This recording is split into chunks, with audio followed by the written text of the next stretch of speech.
Hey gamers, it's K-Wing here, video reviewer for game nights and one of the best ones on the net.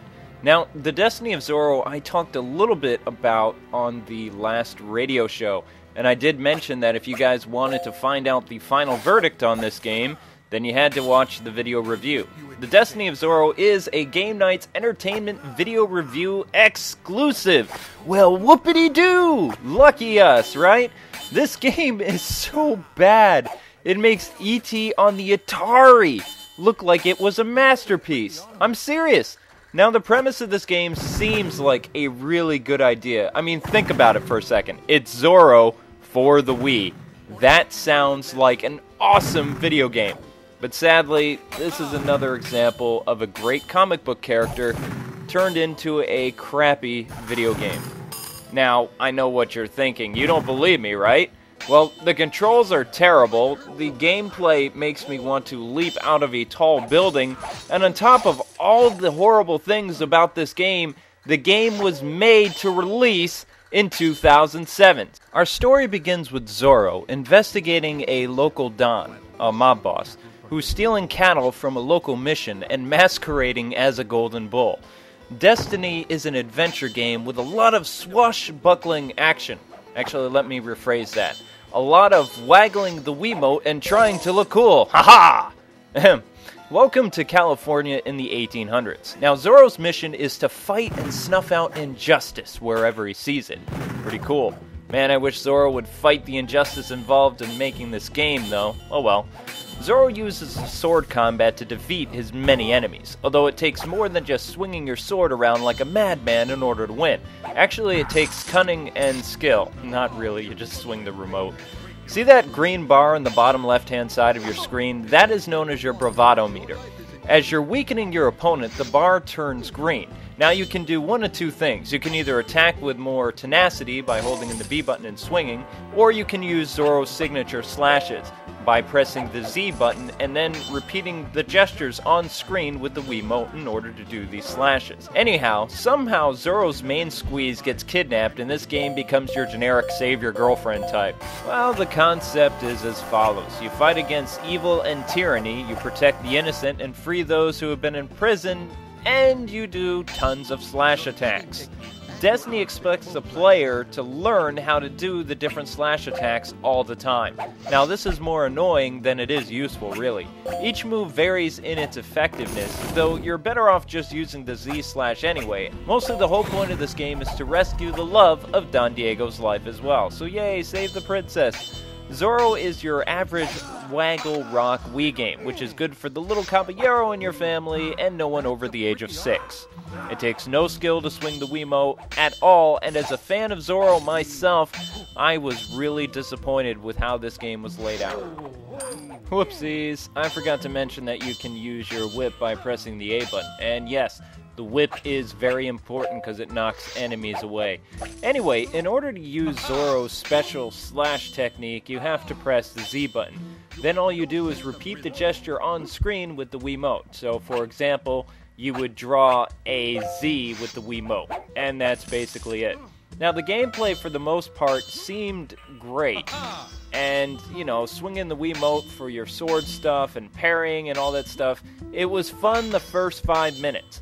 Then reality stepped in and it hit me with a crowbar, repeatedly. It's that bad.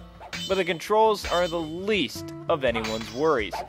Destiny has so many problems with the development that how this game even got made is just mind-boggling to me. Okay, let's begin with the graphics, shall we? This game looks terrible. Like a really bad early PS2 game. The graphics are choppy, the character art is terrible, the models are bad. The game itself looks like it had a development team of maybe 6 or 7 people, and it was released on such a low budget.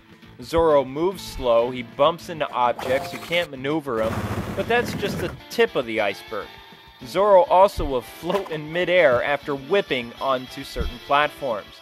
But the worst of all the problems this game has is the fact that the character can get stuck and you can't even unfreeze him.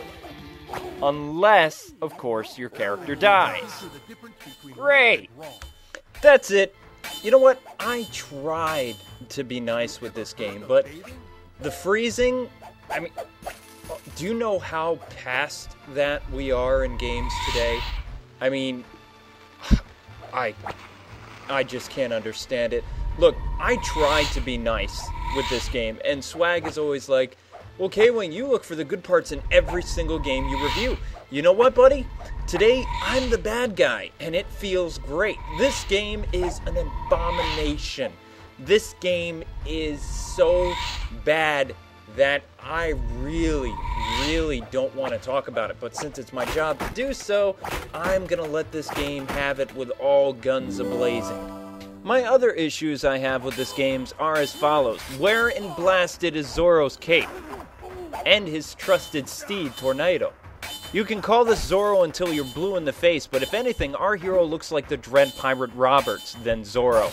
The enemy AI is by far the dumbest I've seen since the mid-90s.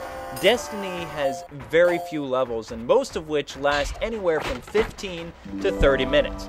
The other issue I had with this game is the fact that the camera angles are pathetic. The music is well done, however, since the game was very few levels to begin with, the music just repeats every other track. I honestly tried, gamers, to find some good things about this game, but I did kind of like doing the Z-slash, since it's the only thing that they got in this game right that is anywhere close to being close to what Zorro does. So, you know, but even that is fleeting. The only props that I'm willing to give this game is the fact that Zorro will make fun of his enemies.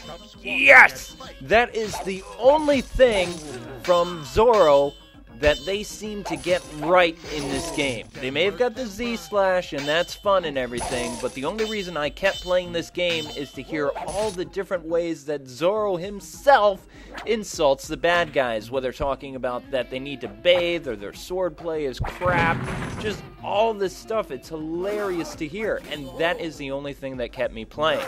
That being said, this game is just so bad, unless of course you're a little kid. Now, I tried to my darndest to find something about this game to be brutally honest about that was good, and you actually heard this stuff. Although, I do think that the whip action is kind of fun, but, you know, it's kind of pointless if you think about it. But truth be told, I think that this game is a little bit better than Ninja Bread Man, but not by much. And that gives you an idea of how bad this game really is. Now, I can really understand why the other pros like IGN, GameSpot, and Game Trailers didn't do this game and left it up to Game Nights. They wouldn't touch this game with a 5-foot pole, and frankly, neither should we. It's horrible. You want a score? I'll give you a stinking score. Game Nights Entertainment gives The Destiny of Zorro for the Nintendo Wii a 2.8 out of 10. Why the 2.8, you ask? Well, I'll tell you. The witty humor that comes from Zorro's mouth, and the easy sword swinging, so easy that a 2-year-old could play.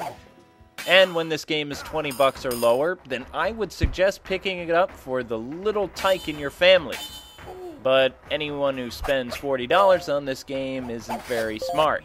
So, that being said, thanks for watching this review. This is K-Wing saying God bless and happy gaming. Look forward to the next review, and until next time, gamers.